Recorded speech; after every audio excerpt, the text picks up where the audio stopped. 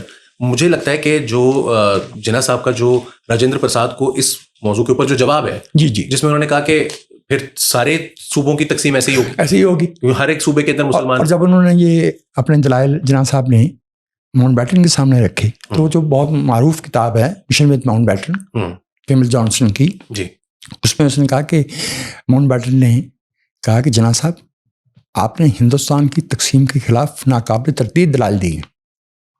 یعنی جب جناح صاحب پنجاب اور بنگال کی تقسیم کے خلاف دلائل دے رہے تھے تو ماؤنٹ بیٹن نے کہا کہ یہی دلائل تو ہندوستان کی تقسیم کے خلاف بھی اسی طرح سے منطبق ہوتے ہیں کہ 100 سال سے اکٹھے رہ رہے ہیں. اور تو بھائی وہ 850 سال سے اکٹھے رہ رہے تھے.